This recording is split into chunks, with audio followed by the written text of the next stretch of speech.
We are going to see one of the key thing in database administration job, that is database backup and database restoration. In MongoDB, Mongo dump command is for backing up the database in binary format, whereas Mongo restore command is for restoring the binary format back to the server. Bison dump, I'm not comfortable with the name. This has to be called as Bison viewer. This is for viewing the backed up database. So it presents the binary format in human readable format. I mean from Bison format to JSON format. So you can examine the backed up data. The Mongo dump command options are very simple. As you can see, you need to provide server details, database name, and of course the output file name. You can even specify a gzip if you want to compress the output file, and also you can specify the collection name or the query so that you can filter out the backed up data. OPlog, this gives you an exact database snapshot. While running Mongo dump command, this also records the oplog entries. So later these entries can be restored using Mongo restore command. So you'll get an exact perfect snapshot of MongoDB. And finally, we have no index restore for Mongo restore command. This you can easily understand its meaning from the name itself. This prevents from building the index after restoration. So let us see the documentation first before proceeding to the demo. So let us see the Mongo dump documentation. So this is for Mongo dump, and the synopsis is given clearly export of the content of a database. And for oplog, so oplog creates a separate file named oplog.bsn. This is for creating effective point-in-time snapshot and can be restored using Mongo restore oplog replay. Now next to Mongo restore, for Mongo restore command, so writes data from binary database dump created by Mongo dump to a MongoDB instance. And for no index option, this is the one. So prevents Mongo restore from restoring and building indexes as specified in the corresponding Mongo dump output.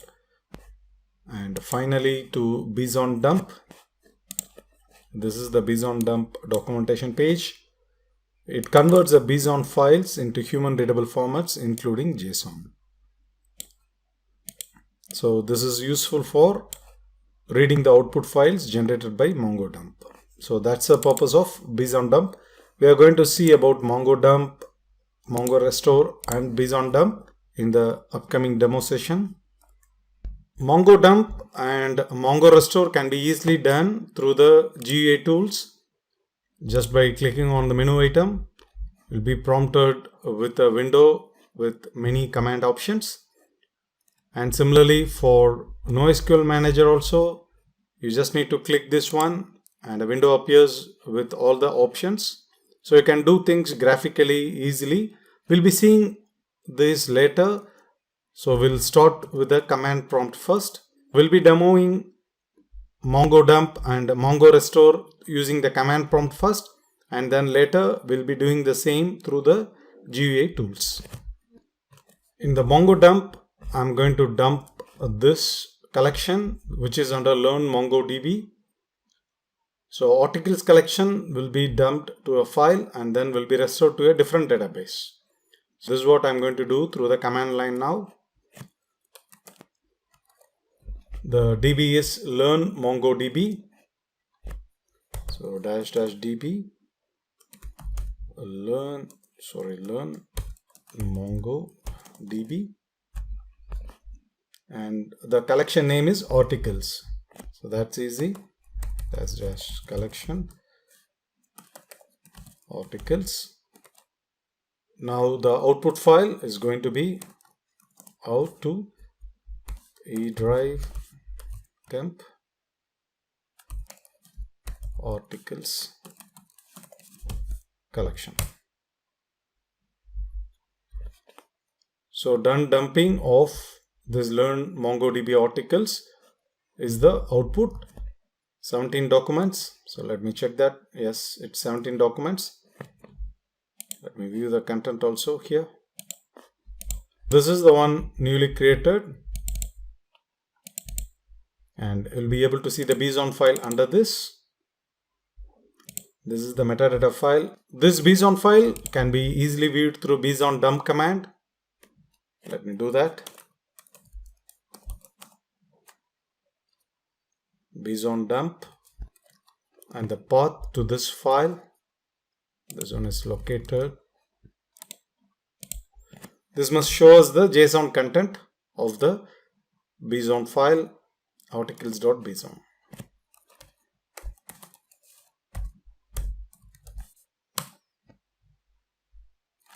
Yes, this is the content shown.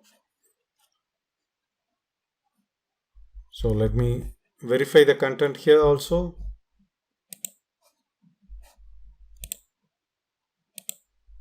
Contents are similar here. Through bson dump, we were able to verify or see the contents in the packed up articles.bson file. Now the next step is going to be Mongo restore.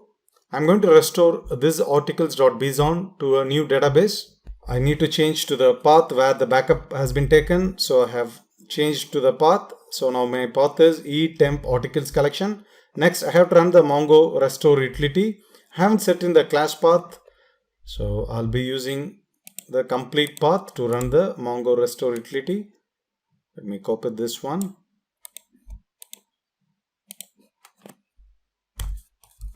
Mongo restore. Now I have the option from which database to which database. The database is Learn MongoDB.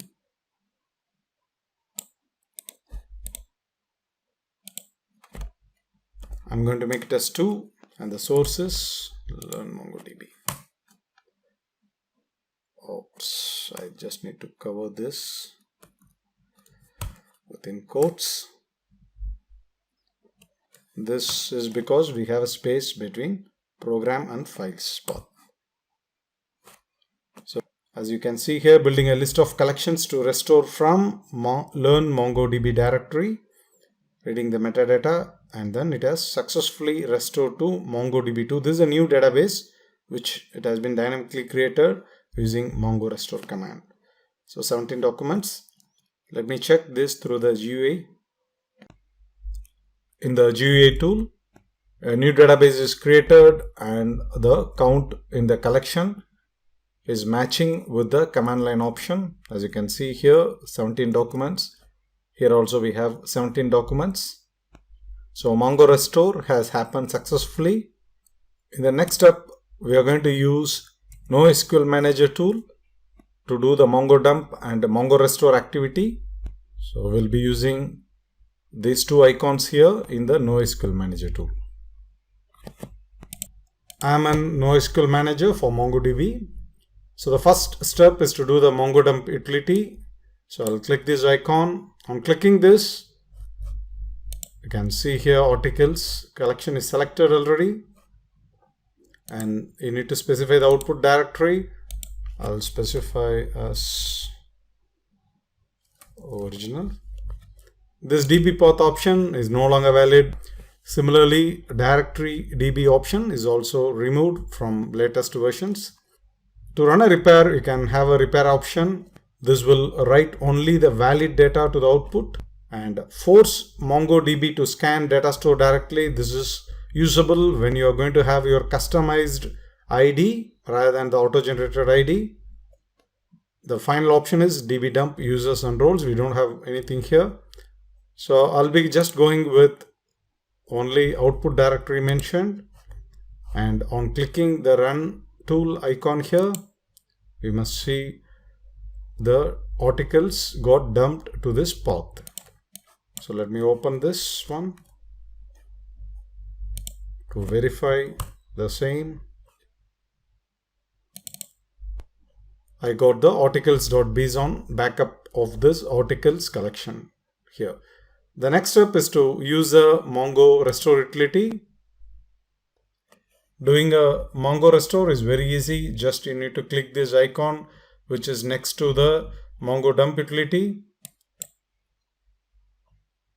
On clicking this, you'll be seeing the options here. The first one is the path to the database dump. You need to specify the entire path till the bson file. So in my case, it's articles.bson, so I have specified it. As I mentioned earlier, DB path option is no more valid. I have to specify the database name here. I'm going to create a new one. I'll be giving a new name here. restore underscore NoSQL dump. This option obj check is by default checked. This will prevent inserting invalid documents while we are doing Mongo restore. No index restore. This prevents creating indexes or building indexes while we are doing Mongo restore. This filter JSON option is no more valid in the newer editions of MongoDB. And on finally clicking the run tool here, we must see a new database created with the articles.bson content. Let me do that now. So we got the new database with articles. Let me double click this to open. And under data section, I'll be able to check whether the number of documents restored are 17. Yes, it's 17. So we have successfully used the restore tool in NoSQL Manager to restore the dumped data which we have done through Mongo dump tool here. With this, we have successfully done Mongo dump and Mongo restore using command line option previously like this, and by using NoSQL Manager. It's similar with Mongo Booster also. It's also wizard based. So on clicking Mongo restore in the menu option, we'll be getting almost a similar form wherein to specify the path or the BSON file for restoring. Let me move to the next section now. We have successfully finished with Mongo dump and Mongo restore.